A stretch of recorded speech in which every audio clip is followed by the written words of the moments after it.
Selamat pagi Bapak Ibu yang terkasih dalam Tuhan Yesus. Shalom. Warta lisan Minggu tanggal 26 September tahun 2021. Yang pertama, kebaktian hari ini dilayani oleh Penatua Obaja Nathanael Lekatompesi. Sedangkan bakal jemaat dilayani oleh Penatua Slamet Haryanto dan Ibu Tri Mulyaningsih. Yang kedua, kepada Bapak Ibu saudara-saudari yang akan menyampaikan usulan nama-nama bakal calon penatua baru ditunggu paling lambat pada hari Minggu tanggal 3 Oktober tahun 2021. Terima kasih atas perhatian anggota jemaat dan partisipasinya. Yang ketiga, persidangan Majelis Klasis ke-23 GKI Klasis Magelang dalam rangka percakapan gerejawi bagi penatua Yose Emeraldo Theophilus akan dilaksanakan pada hari Selasa tanggal 28 September tahun 2021 pukul 9 sampai pukul 16 waktu Indonesia Barat melalui media Zoom meeting. Majelis Jemaat GKI Wonosobo mengutus yang pertama Penatua Obaja Nathanael Lekatompesi, yang kedua Penatua Medarman Sebua, yang ketiga Penatua Maria Melina Gamadi, yang keempat Penatua Yanuar Bobi Sutejo. Mohon dukungan doa anggota jemaat dan simpatisan agar PMK ke-23 GKI Klasis Magelang dapat berjalan dengan lancar. Yang keempat, Majelis Jemaat dengan ini mengundang Badan Pelayanan Jemaat, Komisi BPBJ, diwakili masing-masing maksimal 3 orang.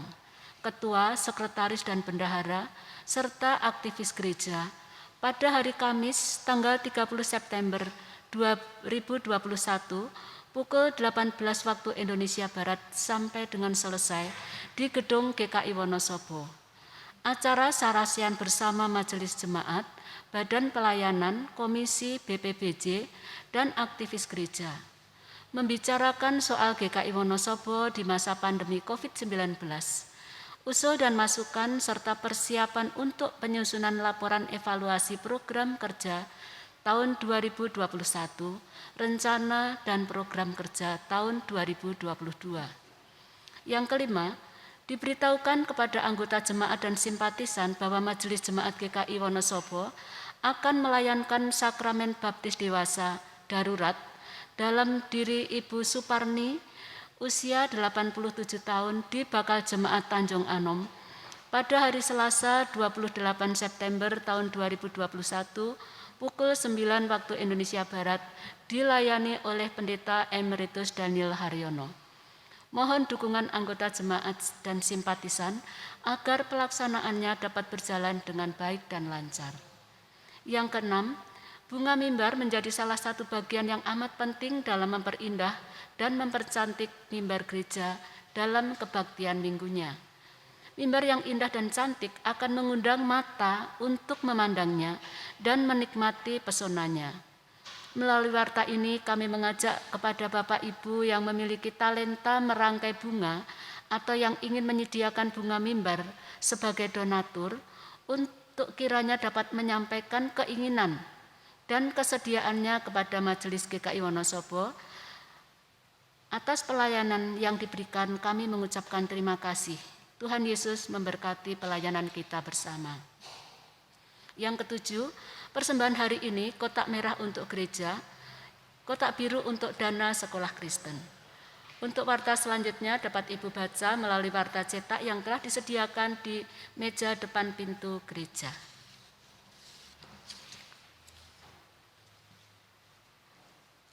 Minggu ini adalah minggu terakhir dalam rangkaian bulan kepemimpinan. Dalam ibadah ini kita diajak untuk memahami dan menghayati diri sebagai garam di tengah-tengah dunia ini. Mari jemaat, kita akan bersama-sama berdiri dan membuka kebaktian ini dengan menyanyikan pujian dari PKJ bait yang kedua. Mulia, mulia namanya.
Kebaktian ini berlangsung dalam nama Bapa, Anak, dan Roh Kudus.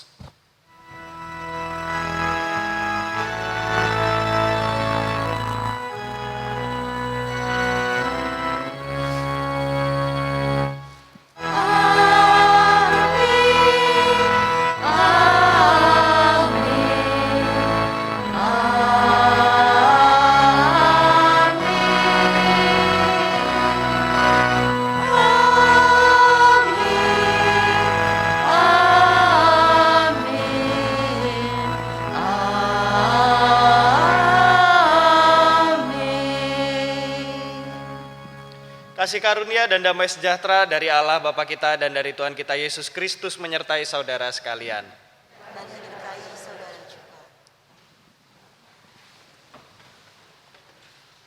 Bapak Ibu yang terkasih dalam Yesus Kristus, di dunia yang dilandasi semangat persaingan, acap kali mendorong orang untuk melakukan segala cara supaya menang, menjadi yang teratas dan yang terkemuka. Pemimpin sejati adalah pemimpin yang menghadirkan damai sejahtera, pemimpin yang menjadi garam bagi sekelilingnya, dan itulah pemimpin yang dijiwai spirit kerajaan Allah. Kini mari kita datang kepada Tuhan untuk mengakui setiap dosa-dosa kita di hadapan Tuhan. Mari kita berdoa. Ya Bapa, saat ini kami datang dengan segala kekurangan kami, dengan segala keterbatasan kami dan kelemahan kami, untuk mengakui bahwa di dalam kehidupan sehari-hari seringkali kami mengecewakan Engkau, seringkali kami tidak memberikan pengaruh yang baik untuk lingkungan sekitar kami, seringkali juga kami justru menjadi pengaruh yang buruk ataupun mengajarkan hal-hal yang tidak baik untuk orang-orang di sekeliling kami. Tolonglah kami Tuhan, agar kami mampu menjadi pengaruh yang baik, mampu menebarkan kebaikan, dan tolonglah kami sebagai gereja, agar kami mampu menyatakan kasih-Mu dan memberikan sesuatu yang baik untuk seluruh ciptaan yang ada di sekeliling kami. Terima kasih ya Tuhan, di dalam nama Yesus Kristus kami berdoa. Amin.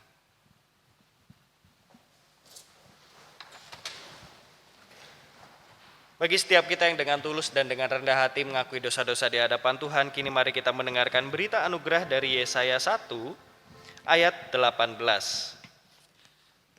Marilah, baiklah kita berperkara, firman Tuhan, sekalipun dosamu merah seperti kirmizi, akan menjadi putih seperti salju.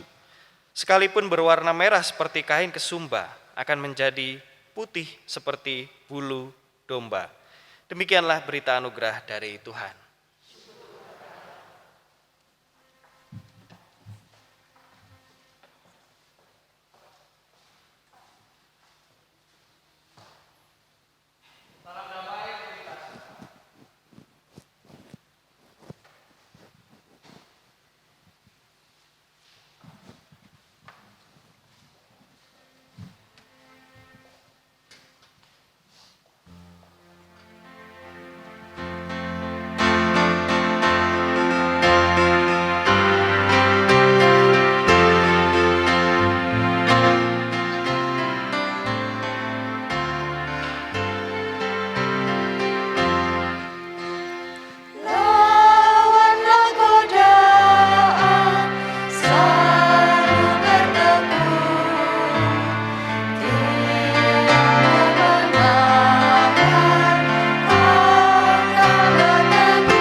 Sebelum mendengar dan merenungkan firman Tuhan, mari memohon pertolongan dari Tuhan. Mari berdoa.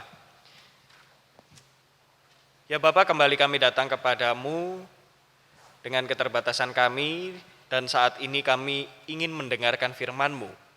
Tolonglah kami, biarlah Roh Kudus-Mu yang menuntun kami agar bukan dengan akal pikiran kami sendiri, kami mencoba mengerti firman-Mu, tetapi biarlah hikmat yang berasal dari Engkau yang hidup di dalam diri kami, agar kami dapat benar-benar mengerti apa yang Engkau firmankan bagi kehidupan kami. Di dalam nama Yesus kami berdoa. Amin. Injil Tuhan Yesus Kristus menurut Markus pasal 9 dimulai dari ayat 38.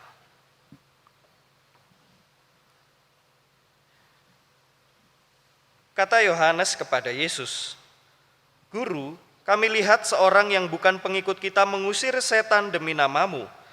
Lalu kami cegah orang itu karena ia bukan pengikut kita." Tetapi kata Yesus, "Jangan kamu cegah dia. Sebab tidak seorang pun yang telah mengadakan mujizat demi namaku dapat seketika itu juga mengumpat aku. Barang siapa tidak melawan kita, ia ada di pihak kita. Aku berkata kepadamu, sesungguhnya barang siapa memberi kamu minum secangkir air, oleh karena kamu adalah pengikut Kristus, ia tidak akan kehilangan upahnya. Barang siapa menyesatkan salah satu dari anak-anak kecil yang percaya ini, lebih baik baginya jika sebuah batu kilangan diikatkan pada lehernya lalu ia dibuang ke dalam laut. Dan jika tanganmu menyesatkan engkau, penggalah. Karena lebih baik engkau masuk ke dalam hidup dengan tangan kudung daripada dengan utuh kedua tanganmu dibuang ke dalam neraka, ke dalam api yang tak terpadamkan. Di tempat itu ulatnya tidak akan mati dan apinya tidak akan padam. Dan jika kakimu menyesatkan engkau, penggalah, karena lebih baik engkau masuk ke dalam hidup dengan timpang daripada dengan utuh kedua kakimu dicampakkan ke dalam neraka. Di tempat itu ulatnya tidak akan mati dan apinya tidak akan padam. Dan jika matamu menyesatkan engkau, cungkilah, karena lebih baik engkau masuk ke dalam kerajaan Allah dengan bermata satu daripada dengan bermata dua dicampakkan ke dalam neraka, di mana ulat-ulat bangkai tidak mati dan api tidak padam. Karena setiap orang akan digarami dengan api. Garam memang baik, tetapi jika garam menjadi hambar, dengan apakah kamu mengasinkannya? Hendaklah kamu selalu mempunyai garam dalam dirimu dan selalu hidup berdamai yang seorang dengan yang lain. Demikianlah Injil Tuhan kita Yesus Kristus. Kita yang berbahagia ialah kita yang tidak hanya mendengarkan firman Tuhan tapi juga menghidupinya. Haleluya.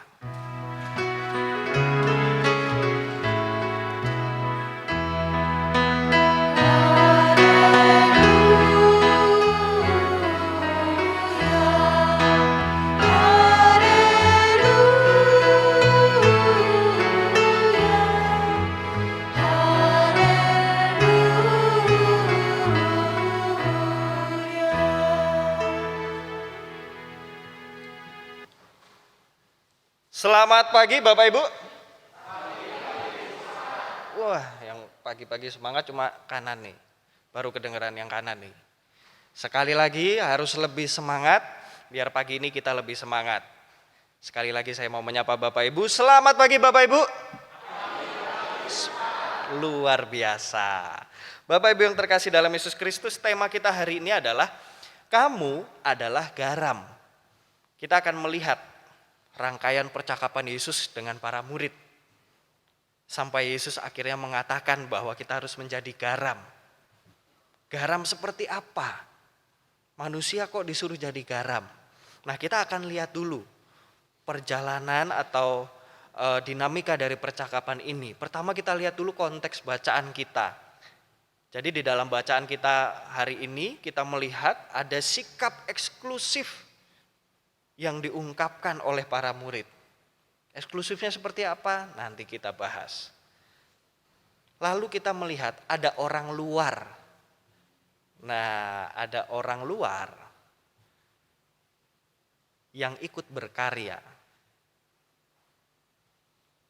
Lalu setelah Yesus menjelaskan makna yang benar, kita akan melihat sebuah ajakan dari Yesus untuk para murid, supaya para murid bisa menjalin relasi. Dan ini juga menjadi ajakan bagi kita. Dan yang terakhir, Yesus mengingatkan kita untuk dapat menjadi garam. Yang pertama kita akan lihat, ketika Yohanes menyampaikan suara para murid. Jadi rupanya para murid ini sudah mulai bersuara nih. Kenapa? Karena Yesus kok diem aja sih ketika ada orang lain di luar para murid yang menyembuhkan menggunakan nama Yesus. Nah,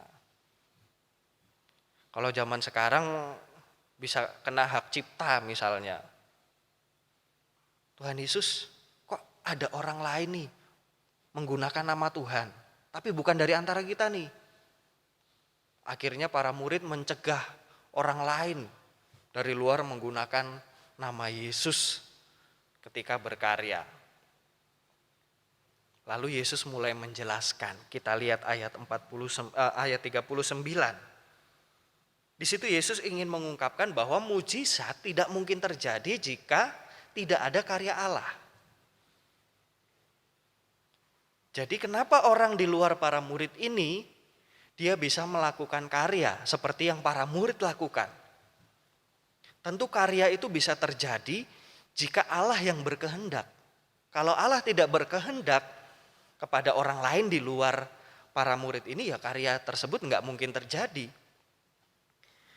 Dan kalau kita lihat lagi ayat yang ke-40. Di sini kita bisa melihat bahwa Yesus mengingatkan kita, berbeda latar belakang tapi satu tujuan. Seperti GKI saat ini. Seperti yang ada di dalam ruangan ini. Atau seperti Bapak Ibu yang menonton melalui siaran YouTube. Apakah kita semua di sini memiliki latar belakang yang sama? Apakah kita semua di sini memiliki asal yang sama? Pasti kan beda-beda semua. Di sini ada yang etnis Batak, ada yang Jawa, dan lain-lain. Dari ujung Sumatera sampai ujung Jawa ada semua. Apakah yang boleh beribadah di sini, misal hanya orang yang KTP-nya Wonosobo saja, kira-kira boleh nggak? Seperti itu, nggak bisa. Yesus mengingatkan seperti itu. Kita di sini semua memiliki tujuan yang sama, yaitu untuk apa? Untuk beribadah sama Tuhan.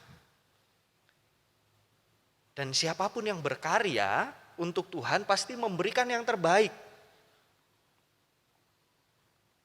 Mau dia murid Yesus atau satu di antara ke-12 murid Yesus, atau orang lain di luar ke-12 murid itu, ketika orang berkarya ya pasti memberikan yang terbaik. Dan para murid gak melihat itu, mereka hanya melihat orang lain gak boleh. Nah, ini adalah sikap eksklusif yang dinyatakan oleh para murid. Orang lain di luar mereka gak boleh ikut berkarya. Yesus meluruskan hal ini. Lalu kita beranjak ke bagian yang selanjutnya. Di sini Yesus berbicara tentang penyesatan. Kenapa Yesus berbicara tentang penyesatan? Ya karena para murid ini memiliki pemahaman yang tidak sejalan dengan pemahaman Yesus. Kalau pemahaman ini disebarkan kepada orang lain, maka ajarannya akan jadi menyimpang. Lalu Yesus mengajarkan tentang menyesatkan. Kenapa kalau orang yang menyesatkan itu hukumannya sangat berat, harus ditenggelamkan? Wah, seperti menteri yang kemarin ya, Bu Susi, tenggelamkan. Dan pada saat itu penenggelaman adalah hukuman yang wajar. Hukuman yang sudah biasa di lingkungan Romawi pada saat itu. Jadi kalau ditenggelamkan itu orangnya diikat, lalu di lehernya ini dikasih pemberat, supaya ketika orang ini dimasukkan ke dalam air, dia nggak akan ngambang-ngambang lagi, dikasih pemberat. Dan itu adalah hukuman yang sangat berat pada saat itu. Dan Yesus mengingatkan, sesuatu yang menyesatkan lebih baik dihindari. Tapi gimana caranya kita tahu hal tersebut menyesatkan atau enggak? Yaitulah gunanya hikmat. Lalu jika misalnya di sekitar kita ada yang menyesatkan, ada orang-orang yang memberi pengaruh tidak baik misalnya untuk lingkungan di sekitar kita, apa yang bisa kita lakukan? Ya harus berani. Contohnya ya di ayat 43 sampai 47 itu, memang terdengar sadis yang dikatakan oleh Yesus. Memang terdengar ekstrim. Tapi yang dikatakan oleh Yesus justru adalah sebuah gambaran bahwa lebih baik kita kehilangan kebebasan hidup kita. Selama ini kita bebas menggunakan dua tangan kita.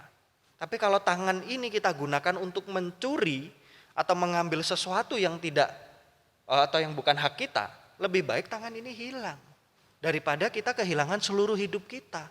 Lebih baik tangannya yang hilang daripada hidup kita yang hilang. Maksud Yesus itu. Dan kita harus berani merasakan sakit daripada kita tersesat. Implementasinya apa untuk saat ini? Kalau kita melihat sesuatu yang tidak baik yang ada di sekeliling kita, kita harus berani menyatakan yang benar. Kalau kita melihat ada yang tidak benar, ya kita harus berani menyatakan kebenaran. Jangan takut. Dan orang kalau menyatakan kebenaran memang banyak resikonya. Banyak hal yang harus dipersiapkan, yang akan dialami. Misal, kalau kita ngasih tahu, kalau di angkutan umum nih ya, di angkutan umum ketika orang lagi berdesak-desakan, kita lihat nih ada gerombolan pencopet misalnya. Dia sudah mulai ngambil barang berharga dari orang yang ada di depan kita. Kita ngelihat, tapi kita diam aja daripada nanti diapa-apain sama copetnya itu. Salah atau benar? Kalau kita diam aja. Salah atau benar? Salah. Ya meskipun ada resiko tapi kita harus tetap bilang. Contoh itu resiko. Di dalam kehidupan sehari-hari tentu juga ada resikonya dan kita juga harus berani. Daripada kita ikut tersesat. Daripada kita ikut melakukan hal yang gak benar. Makanya kita harus berani. Kalau ada yang salah ya kita nyatakan salah, kita katakan salah. Dan menyesatkan itu mendapatkan hukuman terberat dari Tuhan. Di sini dibilang bahwa ulat-ulatnya itu gak akan mati, apinya gak akan padam. Artinya apa? Kita akan kehilangan hidup kita dan kita akan mendapatkan sesuatu yang tidak baik. Kita kehilangan relasi dengan Tuhan jika kita tetap memelihara yang namanya dosa. Lalu mulai masuk ke ayat 50. Nah, ayat 49 dan 50 berkata tentang garam. Kenapa kok habis Tuhan mengatakan tentang sesuatu yang sesat, sekarang Tuhan mengingatkan tentang garam. Di sini Yesus bilang garam yang hambar tidak berguna lagi. Artinya apa? Kita sebagai pengikut Kristus harus menjadi garam dalam tanda kutip. Menjadi garam artinya apa? Kita harus memberi pengaruh yang baik bagi lingkungan di sekitar kita. Apalagi zaman sekarang, identitas agama itu sangat dilihat. Bisa menjadi senjata juga untuk orang lain. Misal, Bapak Ibu yang berjualan di toko, berjualanlah dengan baik. Jadilah pemilik toko yang baik misalnya. Ketika orang lain tahu atau menyadari ada sesuatu yang tidak baik atau ada kecurangan misalnya, yang dilihat bukan siapa bapak ibunya, tapi yang dilihat adalah identitasnya. Ini toko orang Kristen tapi timbangannya dikurang-kurangin. Toko orang Kristen tapi berasnya kok kayak gini. Yang dilihat toko orang Kristen. Akhirnya apa? Jadi pengaruh yang gak baik. Lalu yang kedua, tentang garam. Kalau kita menjadi pengikut Kristus, kita harus senantiasa memelihara kebaikan dalam diri. Di sini Yesus bilang, garam memang baik, tapi kalau jadi hambar gimana caranya kita mengasinkannya? Kita punya kebaikan dalam hidup kita. Dalam diri kita punya Tuhan Yesus. Tapi kalau Tuhan Yesus tidak kita pelihara atau tidak kita ingat di dalam hidup kita, gimana caranya kita tahu apa yang baik? Makanya kita harus senantiasa memelihara kebaikan dalam diri kita. Dan yang terakhir menjalin relasi dengan kerendahan hati dan mau melayani. Artinya apa? Di sini Yesus bilang, hendaklah kamu selalu mempunyai garam dalam dirimu dan selalu hidup berdamai dengan orang lain. Nah, ketika kita sudah bisa memberi pengaruh yang baik, tularkan itu melalui relasi kita. Relasi yang seperti apa? Dengan kerendahan hati. Relasi yang tidak meninggikan diri. Dan kalau kita mau menjadi garam, berarti kita mau memberi pengaruh yang baik, berarti kita mau menjadi teladan, dan berarti kita juga mau ikut melayani. Layanilah Tuhan dengan baik. Gimana caranya kita memberi pengaruh kalau kita diam-diam aja gak mau melayani? Maka daripada itu layanilah Tuhan dengan baik, dan berilah pengaruh yang baik juga. Masih banyak ladang pelayanan di gereja kita Bapak Ibu. Yang di sebelah kiri boleh ikut, yang di sebelah kanan kalau mau jadi PNJ juga boleh. Yang mau jadi penatua juga boleh. Oh iya, jangan lupa form pencalonan penatuanya diisi ya Bapak Ibu. Udah diisi belum? Udah diisi? Sudah diisi? Wow, harus diisi. Jangan lupa diisi habis ini ya. Nah, karena apa? Kita mau menjadi pengaruh yang baik, teladan yang baik untuk lingkungan yang ada di sekitar kita. Dan hari ini adalah hari terakhir atau minggu terakhir dari rangkaian bulan kepemimpinan. Apa yang ingin kita capai di dalam bulan kepemimpinan ini? Yang pertama adalah kita adalah pemimpin yang tidak eksklusif. Bapak Ibu, sejatinya semua orang itu adalah pemimpin.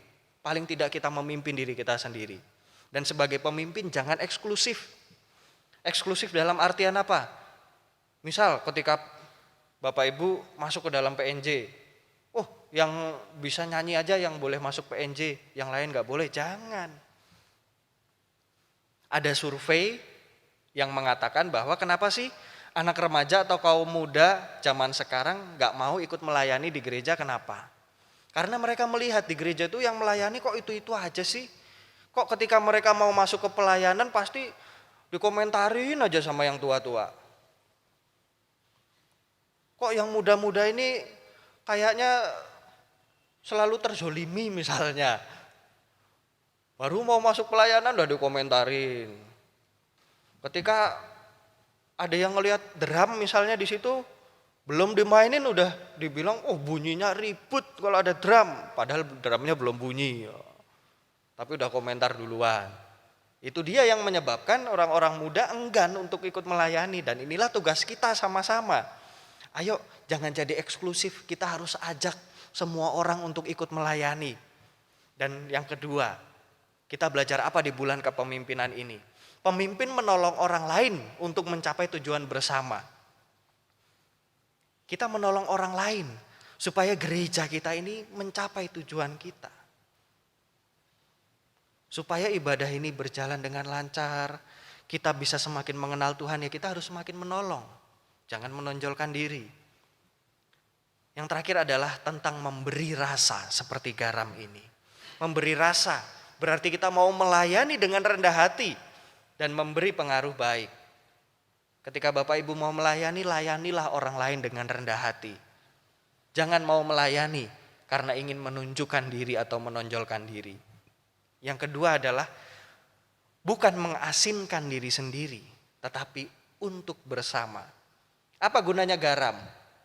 Apakah garam hanya untuk mengasinkan toples di mana dia ditempatkan? Kan gak mungkin. Garam ada untuk memberi rasa bagi masakan atau untuk sesuatu yang diberikan garam, memberikan rasa. Begitu juga untuk kita. Ketika kita melayani, bukan untuk meninggikan diri kita sendiri.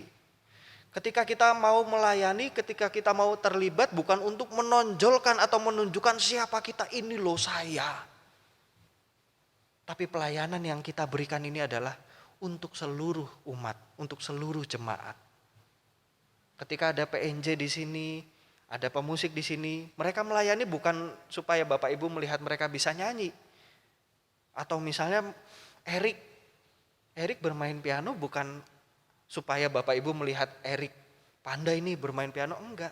Karena mereka ingin memberikan yang terbaik untuk Bapak Ibu supaya Bapak Ibu bisa bernyanyi dengan baik juga. Nah, begitu juga dengan majelis jemaat, begitu juga dengan setiap orang yang terlibat. Jadi ketika kita mau melayani, kita harus belajar rendah hati dulu. Layanilah Tuhan, berikanlah pengaruh baik, paling tidak untuk satu ruangan ini. Lalu kita bawa pengaruh baik itu keluar dari ruangan ini, dan kita sebarkan kebaikan itu, dan jadilah garam, jadilah pemimpin seturut dengan kehendak Tuhan. Nah, seperti biasa yang terakhir. Nah, PR-nya apa Bapak Ibu? Yang pertama, coba Bapak Ibu pikirkan, gimana nih caranya supaya kita tidak menjadi gereja yang eksklusif. Misalnya seperti tadi, supaya banyak orang mau ikut melayani, gimana caranya kira-kira? Lalu untuk diri kita sendiri, kita sudah memberi pengaruh apa sih untuk orang lain yang ada di sekeliling kita? Kira-kira pengaruh apa yang sudah Bapak Ibu berikan? Untuk lingkungan yang ada di sekeliling Bapak Ibu, paling enggak untuk keluarga yang ada di dalam satu rumah, untuk tetangga yang hidup di kanan kiri, pengaruh baik apa yang sudah diberikan? Ini menjadi PR untuk kita semua, untuk kita renungkan, bisa kita sharingkan juga. Kiranya Tuhan menolong kita menjadi pemimpin yang memberi teladan baik untuk lingkungan sekitar kita. Amin.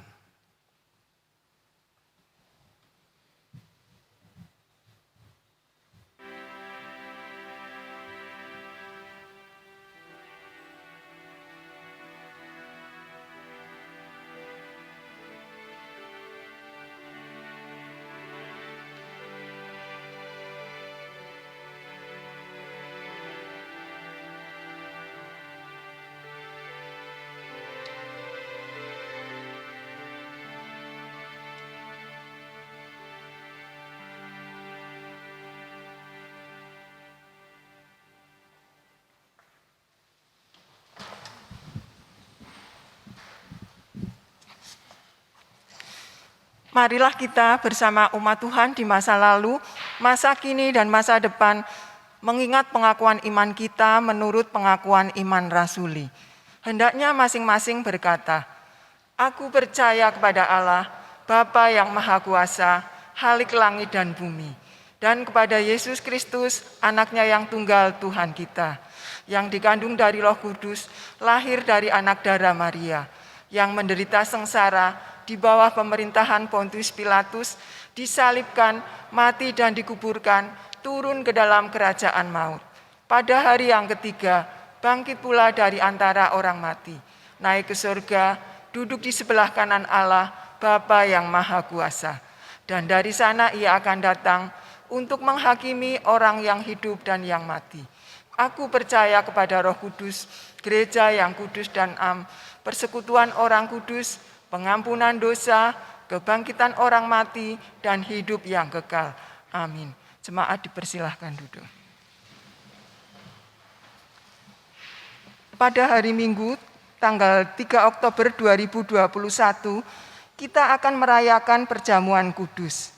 Untuk menyambut perayaan itu, mari kita mempersiapkan diri dengan memeriksa diri kita masing-masing. Pada perjamuan terakhir, Kristus meminta kita merayakan perjamuan kudus untuk mengenangnya. Mengenang Kristus berarti mengalami kehadirannya dalam hidup sehari-hari dan menyadari bahwa Kristus telah berkorban demi keselamatan kita. Sudahkah saudara hidup dalam persekutuan yang akrab dengan Yesus, sehingga saudara mengalami kasih, kuasa, dan kebenarannya? Yakinkah saudara bahwa Kristus telah mengorbankan hidupnya demi keselamatan saudara? Pada perjamuan terakhir, Kristus memecah roti dan mengangkat cawan, lalu membagikannya pada murid-muridnya. ketika menerima roti dan air anggur, simbol tubuh dan darah Yesus, kita dipersatukan dengan Kristus. Yesus menjadi kepala, sedang kita adalah tubuhnya. Sudahkah saudara menjadikan Yesus sebagai kepala, pemimpin saudara dalam hidup pribadi, berkeluarga, bergereja, dan bermasyarakat? Sudahkah saudara hidup dalam kasih dengan saudara seiman yang adalah sesama anggota tubuh Kristus? Dengan makan roti dan minum air anggur, kita dipersatukan dalam kematian dan kebangkitan Kristus. Ini berarti kita perlu menyangkal diri, memikul salib, dan mengikut Kristus. Menyangkal diri berarti rela berkorban demi Tuhan dan sesama.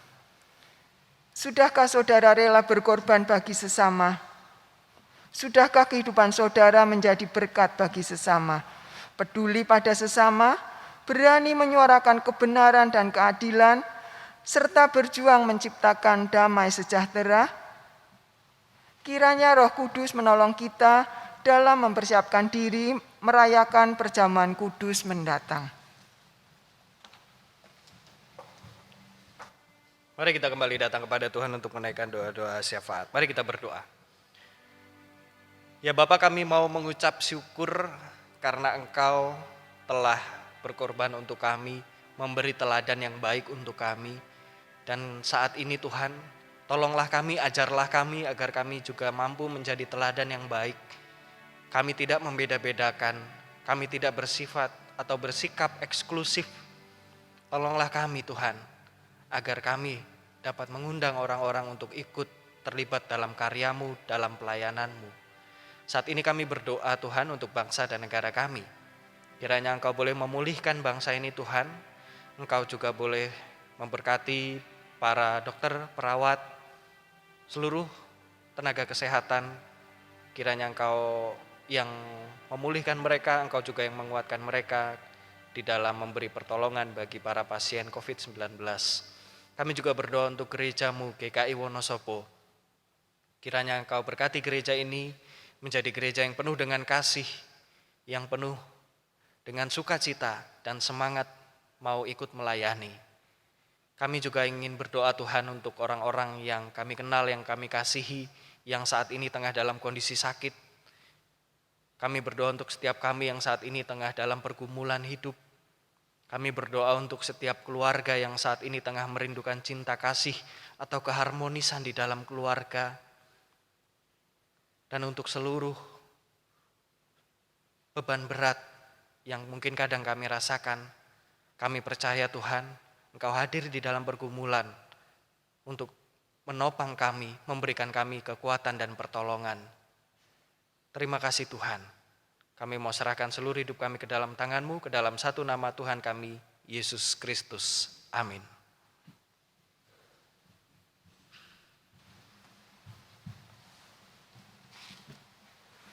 Jemaat yang dikasihi Tuhan, kita akan bersyukur kepada Tuhan melalui persembahan yang kita kumpulkan, baik melalui kotak yang tersedia di depan pintu gereja ataupun melalui transfer dan melalui yang lainnya. Sebelum kita menaikkan doa persembahan, kami akan bacakan ayat yang mendasari persembahan kita pada minggu ini, yang diambil dari Mazmur 19 ayat 12 yang berbunyi, "Lagi pula hamba-Mu diperingatkan oleh semuanya itu, dan orang yang berpegang padanya mendapat upah yang besar." Jemaat kami mohon bangkit berdiri, kita akan menaikkan doa persembahan kita. Mari kita berdoa.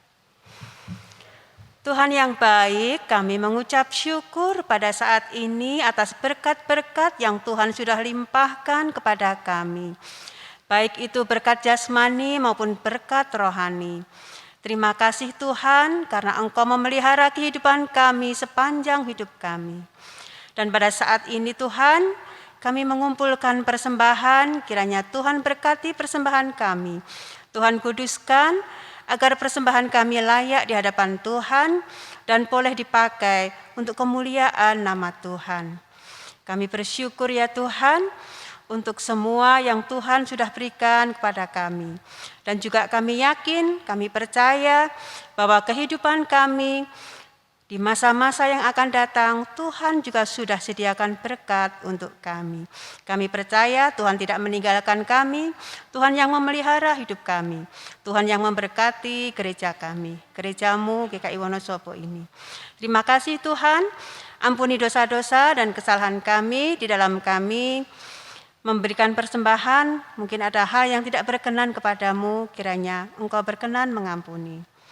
Roh Kudus kiranya menyempurnakan doa kami yang jauh dari sempurna ini. Di dalam nama Tuhan Yesus Kristus kami sudah berdoa dan mengucap syukur. Amin.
Bapak Ibu Saudara yang terkasih dalam Yesus Kristus, kebaktian kita hari ini di tempat ini sudah selesai, tapi tugas dan ibadah kita yang sesungguhnya baru akan dimulai ketika kita keluar dari tempat ini. Jangan lupa jadilah garam, berilah pengaruh baik, jadilah kebaikan untuk orang-orang dan untuk lingkungan yang ada di sekeliling kita. Kini arahkanlah hatimu kepada Tuhan. Jadilah saksi Kristus. Terpujilah Tuhan. Kini mari kita menerima berkat dari Tuhan. Kiranya Allah sang sumber pengharapan memenuhi kita dengan segala sukacita dan damai sejahtera dalam iman kita, supaya oleh kekuatan Roh Kudus kita berlimpah-limpah dalam pengharapan. Amin.